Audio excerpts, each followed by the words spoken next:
so many rational libertarians just explaining, look, one, it's a freedom issue. Two, it's not nice to put people in jail and abuse their freedoms. And three, it saves money if we don't do that. We don't have to pay for all the jails and for the police to do that. Libertarians who have been out there advocating on that issue, I think, we didn't totally make what caused it to change. Well, it's a lot of different factors, a lot of different people working on it may have made that happen. But I do think Libertarian Party activists and both the parties and just individuals out there had a big impact, and it was because we were leading on that issue. We don't always have to push the window or be leaders on every issue either. There's been a lot of times where there might be something that actually has majority support, and the fact whether it's a tax cut or maybe we're against a kilo decision or property rights, or maybe we're for school choice in one way or another, having libertarians show up and just be part of that. We don't have to lead every movement or organize every activity there, but if we show up, and I used to encourage folks to do this a lot at the local level when I was active in Austin. Let's show up and say, for example, libertarians for school choice. We're for school choice. Let's say we're for that. Or libertarians against toll roads. I know a lot of libertarians favor certain privatization of roads and things, but there can be certain tolls, believe it or not, that the government would impose that libertarians can find very logical reasons to be against. And there was a lot of things going on in Texas where lots of folks were up in arms against what was going on by highway development, and libertarians, I wouldn't say we led the effort, but we certainly were big activists joining with a lot of others in fighting some government programs there. And so anyway, those are things you can do in between elections as well.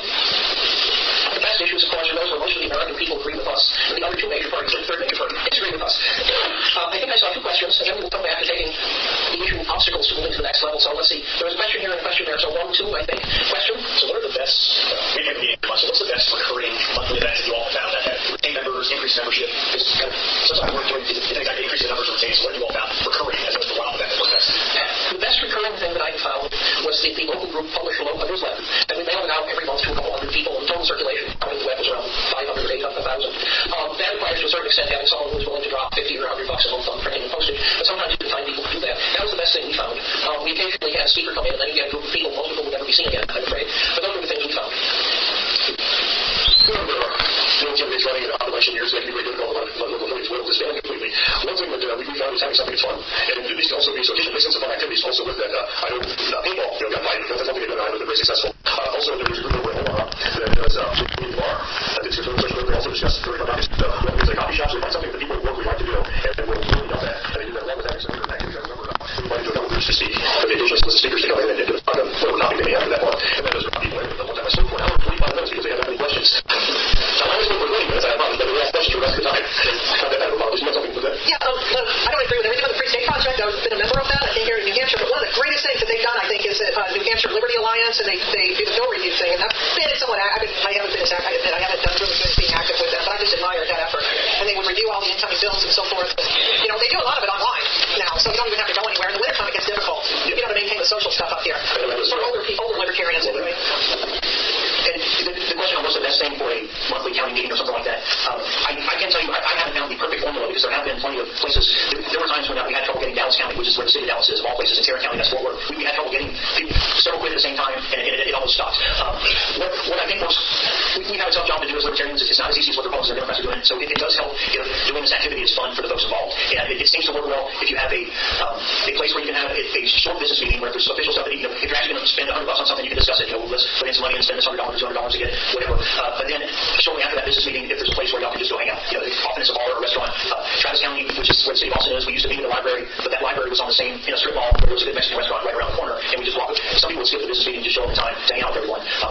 So in some cases, people have only met at restaurants, and it seems like they're just talking and never getting anything done. And people can show up and say, well, it's nice to see some libertarians, but you're not getting anything done, and they stop showing up. So I do think it is helpful if at least some person, and it doesn't have to be the county chair or the leader, it's helpful if someone is thinking about what can I get these people to do this useful work beyond just showing up and saying hello to everyone and have a nice time. So if you're the type who can think about what the legislature's doing, or if you want several people to show up at monthly city council meetings, you can go to these meetings and then invite folks to do that. Or if you were going to run for office, you go to these county meetings and you talk about your campaign, and everyone there, they've already talked to their friends about what libertarianism is, and they complain about Donald Trump and Hillary Clinton, and you're the guy who's saying, yes, that's all true, and I'm running for city council with my campaign. So it's helpful to have something useful for these people to do. Because I have friends in Austin, and I would tell them, I'll go to the meeting, you don't have to waste your time coming to every meeting. When we're doing something useful, I'll let you know. And I know they appreciate that. A lot of people don't have a lot of time, so they're not going to come to every monthly social event, but they will come when you have the actual work. And we had a question here. Yeah. Why don't you mention one thing we have here in New Hampshire Liberty Alliance, which is an nonpartisan group that studies all the bills that are pushed to the state legislature, basically to make liberty rate pro or anti. And what I'm wondering is, in your own experience here, at what level was have you guys been able to put together any type of research committees that look at either bills being proposed or at the existing statutes that exist to try and study them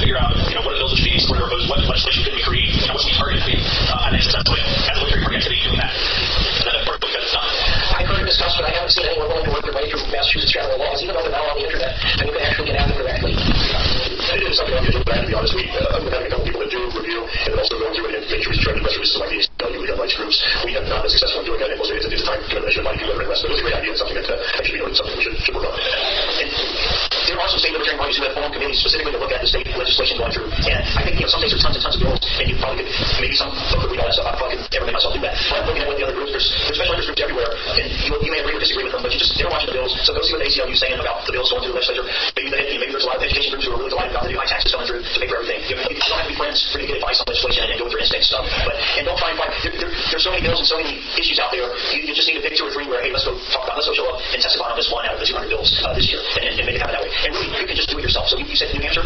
Yeah. I mean, you can be the guy who shows up to the next Libertarian Party of New Hampshire meeting and says, look, I spent some time looking at some bills, and I think it would be nice if some of us oppose this one single bill or support this one single bill and let the world know. There's plenty of stuff still to be done. And now maybe we should turn it around in a sense what should not be done to move to the higher level, or what sort of obstacles you run into that you can actually do something about. One obstacle, of course, is people don't vote for us, and that's why we have campaigns and other good things. But sometimes there are internal things that get in your way one way or the other, and there are things that can be done about it. So I should ask what sort of internal obstacles you saw and what sort of cures you found for it.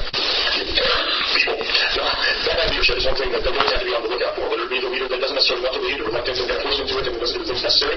Also, the leader or the person, the people in charge that don't want to make any kind of changes, and they want to hold on to their position or title of power, they want to be there like a small arm. Those types are very dangerous, and we're going to need to constantly be recruiting new people, replacing people. I personally like Iowa, don't answer them exactly for Iowa want to, because we have new people that come in there that want these positions, that actually, we have contested spots, contested elections, or conventions for those. That's a good sign. What worries me always is that we get people that want to keep these positions for long term, they're going to take any business, or the average CEOs only stay there a few years, right? Because they don't have good ideas. They need someone to come and take a fresh look at it and say, things have changed in the past 5 years. What 5 years ago may not be working now. Maybe someone just needs to come in with a different personality that will attract more people that get different people. It's always good. Everything sadly happens is people do that state. That stays in that way. People sadly pass away. And when that happens, the state has to be able to rebound from that and have people that know how to lead the state party to step up. Another obstacle, and I think Robert's Rules of Order. I absolutely hate Robert's Rules of Order. It does nothing but slow down committees. And whenever you get focusing on this parliamentary procedure, for the sake of focusing on parliamentary procedure, and everybody fights to go along with it, that is the biggest obstacle I think that anyone faces. The constant focus on bylaws, platforms. We have one of Washington County. I don't worry about their local platform. Who cares about your local platform? We've got one platform, it's the platform of liberty. Don't spend time, which we still have activists, on doing this nonsense work that's not going to recruit one libertarian. Those are the types of things that we do. It ends up running people away from us. Those are the big obstacles. Another obstacle, I would say, is not communicating with people. So when people sign up on the website, you want to make sure that you are actually following up with them. They want to volunteer, they want to go to office, what happens when no one contacts them back? They're gone. We don't get that person back. We don't get to recruit people that make it into the party back. We don't get the membership dues. All these problems will come down. These are getting not done the work that we're supposed to do. And this is things we shouldn't do because they hamper growth of the state party, right? The state party actually Well, he did on his own that way. He did all the time. He just talked about I'm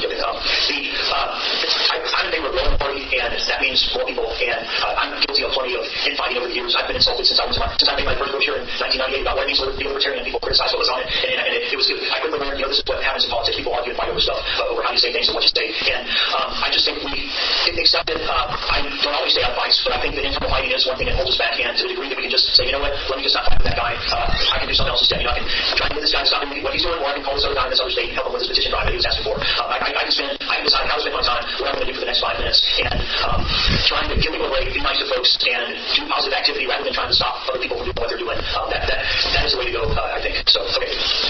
One thing you said, a few points that are made here, I really agree with the comments on Roberts. In particular, Roberts occasionally attracts people. I've seen a few of these over the years who are absolutely fixated on Robert's Rules of Order and have no concept that there's substance issues and are not quite okay in some locations.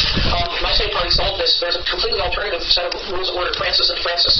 You would probably not heard of them. It's only 70 pages long, of large type, so even people my age can read them. And the 70 pages include an example of the meeting. Francis and Francis has almost none of the nonsense that started with Roberts about main motions, amendments. It goes on and on. Of course, Roberts discusses all these things you might want to do in meetings that some people claim are actually part of the Rules of Order you have to follow. You get rid of these people by adopting Francis. Another thing that I've seen cause problems for state parties, if you have a properly called state convention and you announce you have to have a quorum, despite seeing backside with some regularity. Alternative problem of a different sort is the negatarian. The negatarian is the person who show up with the outreach event with a tent. I did this on a regular basis. It's a very nice tent. It's a big square pavilion tent. And our resident negatarian would complain perpetually that it was complicated to assemble. It was like an oil rig, etc., etc. Fortunately, he finally stopped showing up, and some of the events were much more pleasant. On the same line, we have people, I propose we do X. And in my opinion, there are 2 appropriate answers. I propose we do X. Maybe there's 3. And one of them is I would need light of health. And on rare occasions, there's people like, that's a wonderful idea, but it does violate federal law, and we have to do Y instead of X, so we get in trouble. And the third answer is that's not my thing, I'm not interested. However, I propose let us telephone all the state party members in the state. We only had a few hundred state party members, and ask them whether they would want to run for office. The person who says, no, we can't do that, we don't have enough people. And the answer to that is, okay, we don't have enough people, we don't actually reach everyone. But the humanitarian that is opposed to getting work done is a real problem. When I was state chair, I always took the position, if you want to do something, I will try to help you or at least give advice. Then, of course, there were occasionally people who said, well, this is a big pile of data, and obviously it's useless, let's throw it out. And they would throw out things like the list of immediate former members, so we couldn't try to bring them back into the organization. Fortunately, there were enough people with copies that didn't succeed. Finally, there were people who wanted, if you announce, we're going to do X, and here's why we're trying to do it. They would say the project is a failure because it did not do Y. Massachusetts, for a while, tried to shift the Overton window. We had someone running a page, it was actually me, and the surveillance state. So Massachusetts bought ads, and it was starting with the libertarians and the surveillance state. You had likes on the page, and you can then, it turns out, you can use Nation Builder to download the list of likes and who they are in the data. We didn't have that, so it had to be done manually. And then we sent email messages. Of course, they aren't friends, so they may not read the message for 6 months, but you sent them a message, and now you're doing outreach to people. Well, there were people who were saying, well, this isn't recruiting new members, so it must be no good. So the objective was not to recruit new members, it was primarily to move the Overton window a bit. Is there a logical criticism? We can get a bunch of people like that. Yes, next. I had 2 things I found. One works extremely well for building a party, and one is a disaster. If you want to see the disaster, go to YouTube and type in the words libertarian meltdown, and you'll get a lesson in what doesn't work to drive people away. People see this uncompromising, it just drives people away. That's like the guy who comes to libertarian meetings and says, you're not a libertarian. You ask one question, you give them the wrong answer. They don't like, you're not a libertarian. They've driven so many people away. The thing that I find brings the most people in, that throws party the most, one single thing, maybe not a majority, but a large number, is a website called isidewith.com. Send people there, put in their opinions on political issues. Almost everybody has a site with Gary Johnson. Gary Johnson comes up at the top, sometimes he's way up at the top 2 years ago with Ron Paul. And that's when people find out about the libertarian party. I put isidewith.com on social media all the time. People go there and do their quiz. Then the best thing to do is try to find a local libertarian. That's why another reason running local office and so forth. And then that libertarian gets sent to, I don't know, Fort Fest or some other fun event, Burning for Reform, some fun event that's going on, some cruises going on, some other libertarians. Because a lot of people can't learn by reading or even watching videos on classical liberalism. Have to talk to one person, ask them questions, get clarification. So I find that what works for social people, we've done really well when people read lots of books from Murray and Rothbard and fun pieces. You don't do quite so well with social people who learn by talking to people one-on-one. It's one of the fun events. We're having a fun time. They only remember a few things about liberty, but now they're in the group. Once people are in the tent, they become more and more libertarian over time. Thank you very much. Any last questions? I believe we're roughly at the point where we are done with the session, and I would like libertarians to speak next. I will check. I believe Mike Jangosian has not shown up unless he's hiding, and therefore this will be the only session at 3:30. Yeah, get everybody to attend. I think it's still right next to it. So thank you all very much.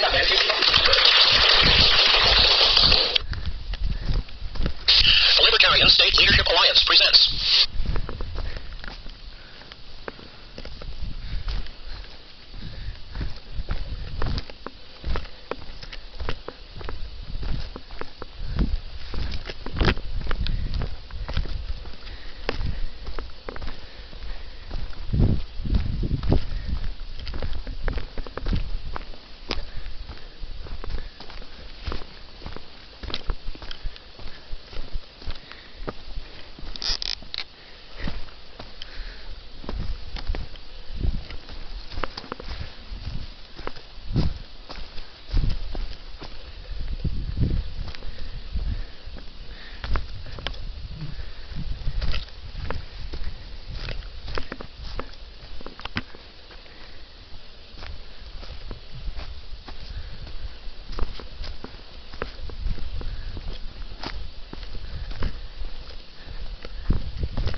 There's always fundraising to discuss.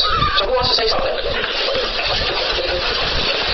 Let me propose a provocative question then. There's someone who will follow. Those of you who were saying chairs in particular. The last presidential campaign did something very positive and provocative. They set up a victory fund.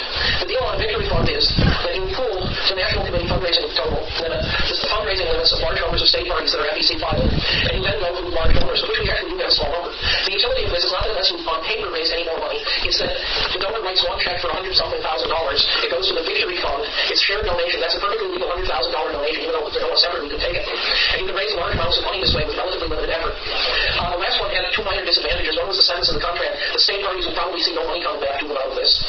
And the other was, gee, how does the money get spent? You can look that one up for yourself. And my suggestion is, instead of waiting around for a presidential candidate to do this, the National Committee and the National Congressional Committee and the state parties should set this up now. We will deal with half of the money goes back to the state parties in proportion to their donation total limits. And national. The other half is used to advance the national party, national libertarian movement by doing advertising. So this is all FEC money, so it can be used close to an election to get out of the vote. So what do people think of this? This is our idea.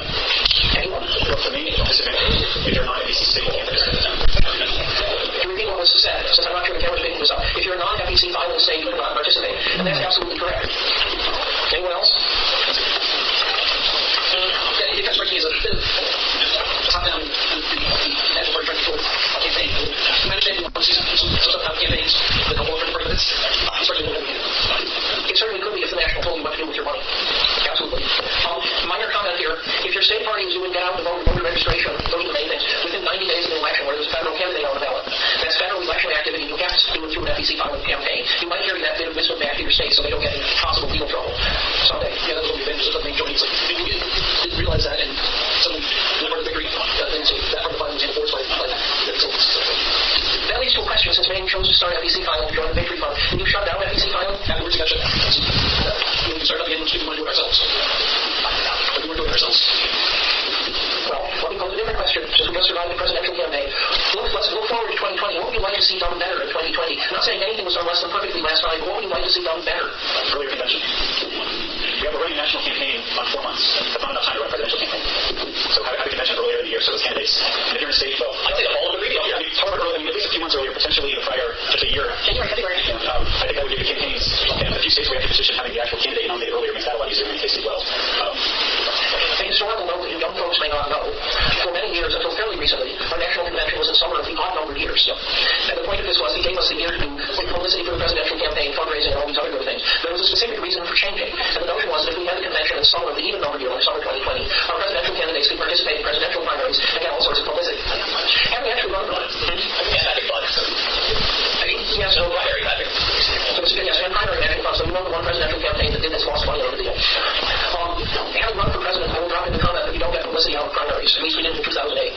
Other comments on the presidential campaign. What would you like to see done better? Less money going to consultants. Going to consultants. That's up to the candidate. Yeah, but still nothing I'd like to see done differently. But that's candidate choice. Yeah. And no choice too. If you don't like that, you're spending it. Don't give it to them. Yeah, right. Discussion. What would you like to see done that has not been yes? I'd like to see some more prepping answers before people go to debate. While I understand that debate answers are that individual candidate responses and therefore we had Gary Johnson make a statement speaking for GSM libertarians without consulting GSM libertarians or the caucus about GSM libertarians. Things like they follow that. It's still following us. And that would not have been the response for the majority of GSM libertarians. And I wish that our candidates have a little bit more prepping, a little bit more faith in the membership and the activists to come to us and discuss it instead of just being adopting it. I would like to see more libertarian activists focus on a more positive message as opposed to just bashing government all the time, because that's what I've seen in the last 20 years that I've been involved in the party. It just doesn't work. And I think the message that we should send should be that we are for a peaceful and prosperous society, and that liberty is the best way to get there. I know there's a party principle, and I don't deny that. And the principles help keep us grounded and help keep us focused on how legislation is good and bad, but I think the message that we have to send has to be a positive one, because I don't think we're going to reach enough voters if we don't do that. Something I saw this past campaign that actually liked was there were more PACs out there doing independent border candidates. And someone wanted to see certain studies certain ways. That was one way of doing it. Going outside the campaign. Maybe all the person advice, let's use them. Other discussion on the future. Some of 40 states have ballot status or major party status. Should states go start having binding primaries? Yeah. That would be one way to vet candidates before we get to the convention. They have to go through a primary process. You got to find out ones who can't speak in public or have bad answers. Primary basis. I mean, each state obviously gets to set their delegation rules, but having binding primaries would force the campaigns to get started earlier and might get some of this vetting that we've been missing earlier in some cases. But that each state gets to decide that. I don't know. I'm personally against delegates. I think that's one of the things that sets us apart, at least from the Democrats and well, actually the Republicans as well. But I don't know, man. But you don't have to bind all the delegates. You can bind half of them. Super delegate. Yeah. Super delegate. You're not super delegate, but you're still, yeah. You're superior. Should we allow states to bind delegates? They can. Yeah, right. Exactly. I think that's a thing that states should choose. I would not want New Hampshire to bind delegates. We do it at the hospital takeover. We had disability rights. It wasn't all that libertarian inside you. I was trying to sit here. On the subject of delegates, in the state of Arizona, we are required that anybody who registers as libertarian is counted as a state party. So we have no way of even having a non-registered principal pledge, no way of knowing whether that person even knows about our principles or not. And we would have all of those people voting in our primary potentially finding the candidate. Right. Each state has different circumstances, so we have to look it up. But I'm curious about if states might want to start doing that. Massachusetts found a solution to what we're describing in Arizona. And since this was put into place in 1996, the Libertarians were a major party, so we're primaries to elect a state committee, and the point was to fill vacancies. This got complicated. However, the National Party affiliate was not the Libertarian Party of Massachusetts, it was the Libertarian Association of Massachusetts, which was a private dues collecting organization that could do what it chose in terms of one thing or another. And there's no particular reason why if the state wants to set up a state party with primaries and state committee, why the National Party has to recognize that as the affiliate. That solves your problem for you. They can do all the things you are required to do legally, it's just they don't have the same meaning. The other way to avoid that, of course, in terms of presidential primaries, they have a convention the previous year. Okay, you got a presidential primary, we selected our candidate last year, was it? attention is on the Iowa caucuses, and they see the Democrats and Republicans caucusing, and there's no Libertarian caucus. Then the nation's attention goes to New Hampshire primaries, and they see the Democrats going to their primary, Republicans going to their primary, and there's no Libertarian primary. So they're missing, I think, that important time when people are really paying attention, or at least some people are paying attention. And basically they were saying, well, we can do something later on.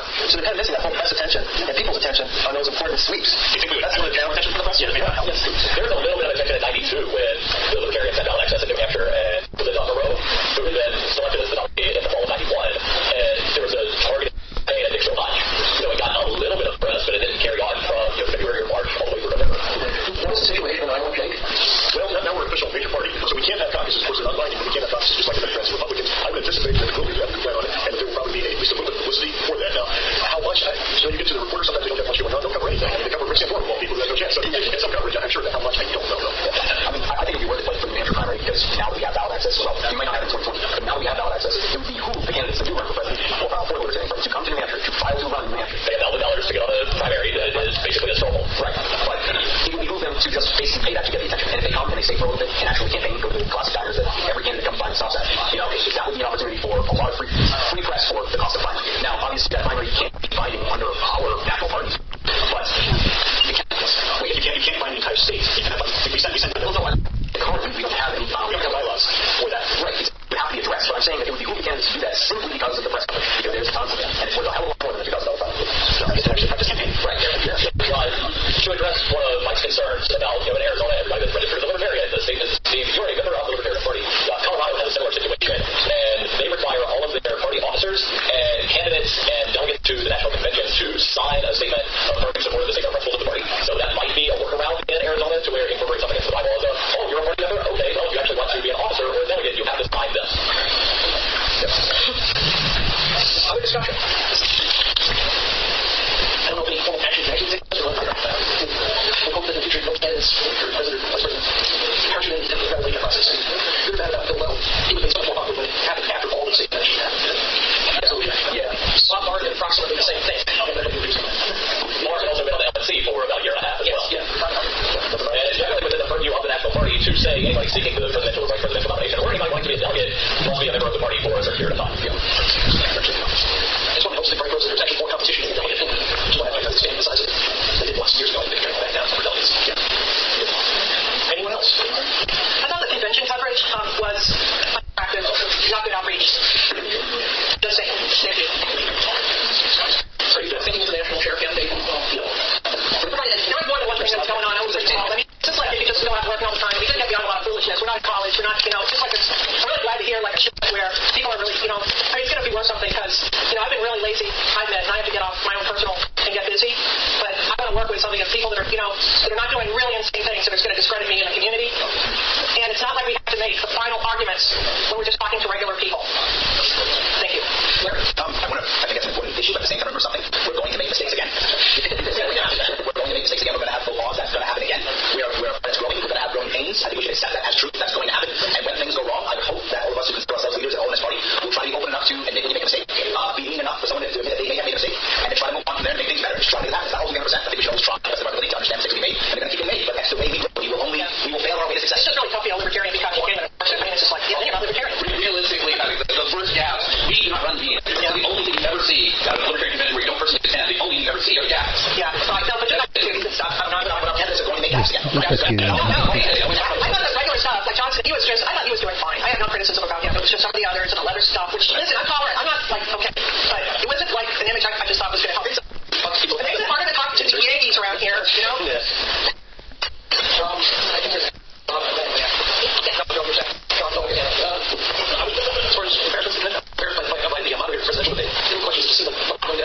time travel back to other eras and work history, it seemed really off. The after 4 years prior, presidential debate again.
the answer to that question is yes. There's definitely a greater amount of people alienated than bright. I don't think we have any data that can tell us either way. Look, I do not data. You don't have data that says, a lot of people don't take it seriously. Yes. I say libertarian, they say, oh, your convention was a fat guy yesterday. Literally, I have been so many times. Some say we should discriminate from what, something about, it was just came out like pedophile. We really want to embrace pedophiles or something in our party. Now, I don't remember exactly what Raj says. I just want to be cautious about alienating punk and the GSM and the racial minority. Of course, I don't think there's a disagreement on that. It's not even, I just don't want to alienate anyone. No, that's the whole point. It isn't with me. But it's me. I just didn't want to say exactly who I was talking about, but it wasn't. To me, I think that, I don't know all the initials and stuff. I'm sorry, but I feel like we've got a long ways, you know? It's GSM. Yeah, it's GSM. I don't need to laugh because I just want to get thrown out that. Yeah, thank you.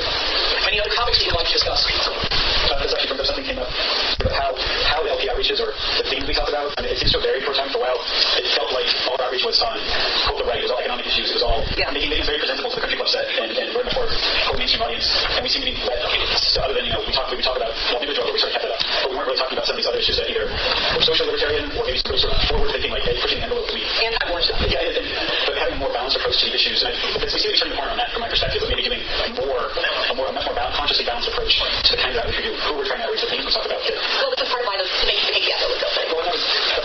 Perhaps some more education needs to be done there. But I think honestly, he thought it was a tough question. He gave an honest answer. He owned it. Whether we agree with it or not is water under the bridge. But again, we could talk about all these different issues. I don't think it's something personal. But should we be making much? I think the party would do well to make a better effort, a more balanced approach to the issues we talk about and how much we talk about them. I don't know what the mix is. How many of you remember the LP's campaign against Know Your Customer banking regulation? That was something that was quite successful. It worked. One might suggest I should throw out an idea. We have huge amounts of polling data which other people have been kind enough to pay for already. We take the polling data and we find the issues where the two other parties agree on a topic and the American people agree with us instead. And we pursue those as the topics, and they may be not necessarily always the best topics in every district, and they may not be the most interesting topics, but they are the topics where there is a wedge and the American people realize the majority of them, they like us. With respect to presidential campaigns and mistakes, the largest two mistakes in the last presidential cycle were the Republicans nominating Trump and the Democrats nominating Clinton. And it's hard to compete with those two mistakes. However, my suggestion is, in fact, the LP was looking for consultants. I organized a consulting group that proposed to do exactly what I just said. Maybe the LNC never heard about it, but we did submit a plan. And the proposal was we take all the polling data, for example, add it to our intervention. That was very popular. Other parties disagree. And The LNC did see it. Oh, did see it? Yes. Oh, good. You're the first person who on the LNC was willing to say that. Yes. Yes.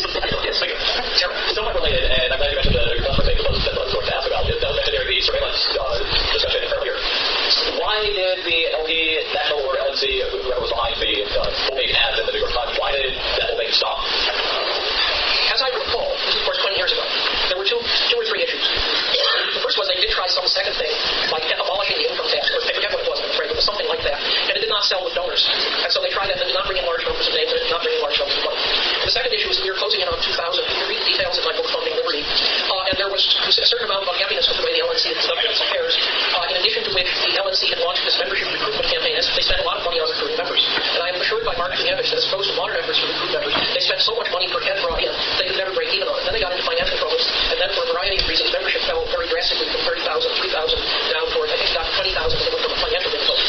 In fact, 2,000, if I recall, two it was, audit report used the phrase that it was unclear that the LNC would be able to proceed going forward as fast because it was broke. And so there were a whole bunch of managerial and financial problems, and we never went back to it, even though it had worked. That's one of the things I think the LNC should do. In theory, the LSLA, if they have enough money to do that, since it's not advocating for a candidate.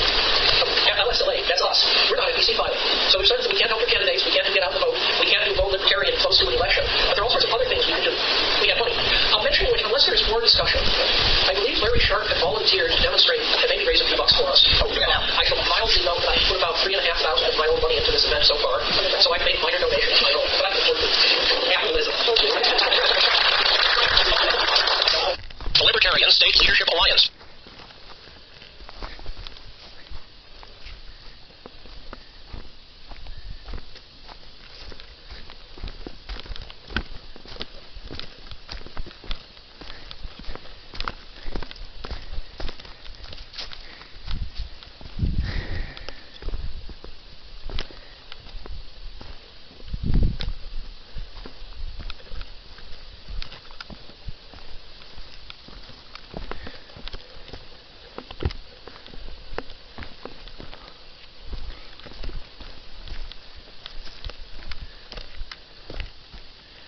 Libertarian State Leadership Alliance presents our 2017 National Conference, The Future of Libertarian Political Movement.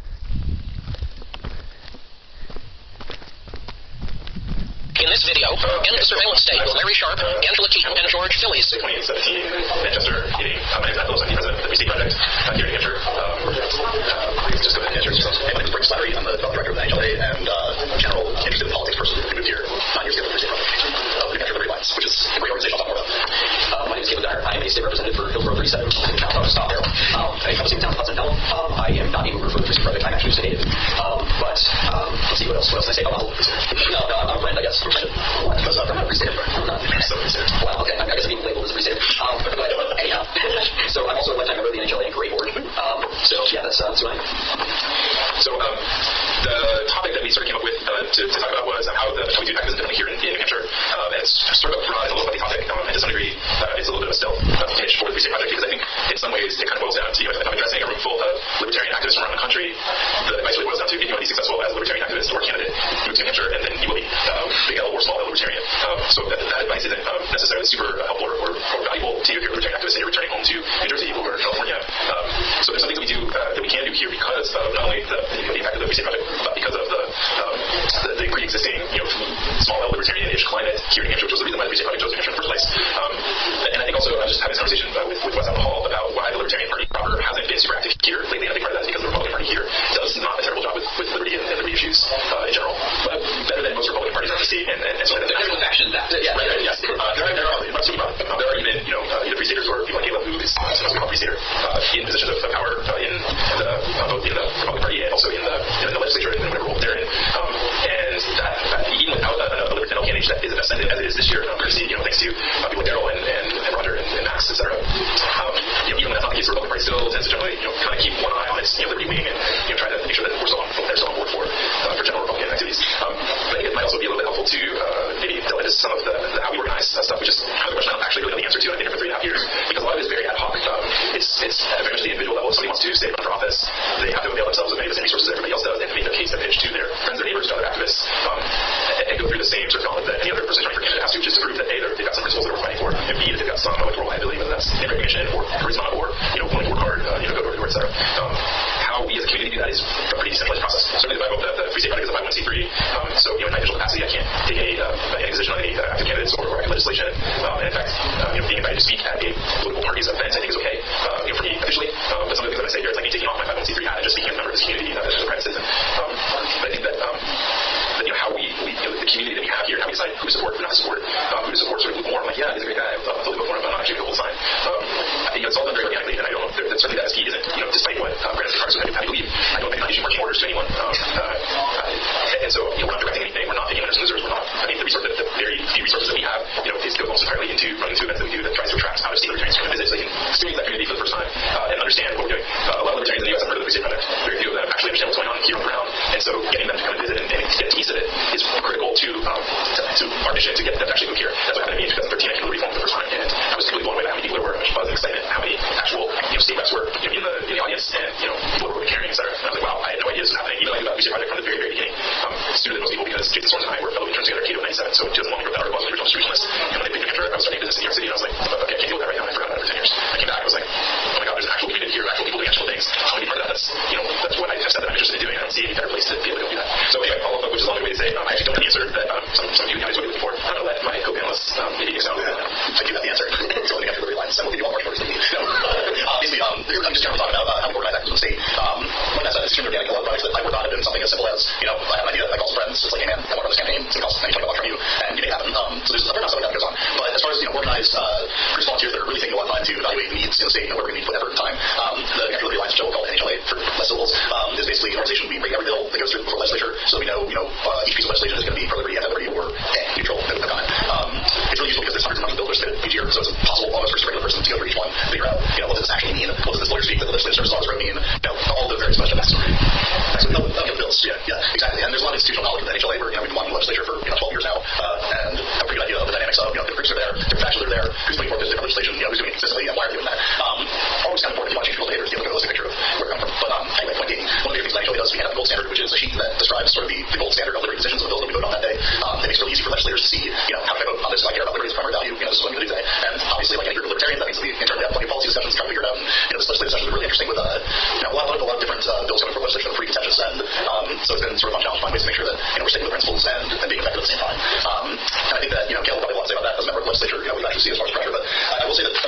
thing for political pressure and getting people to do what you want is making sure that they're aware that there are people that can hurt them electorally if they don't do what you want. So I know that sounds kind of quaint, but in a place with as many state reps as we have, if you get 12 phone calls from constituents about something, it's like, oh my God, I had no idea that this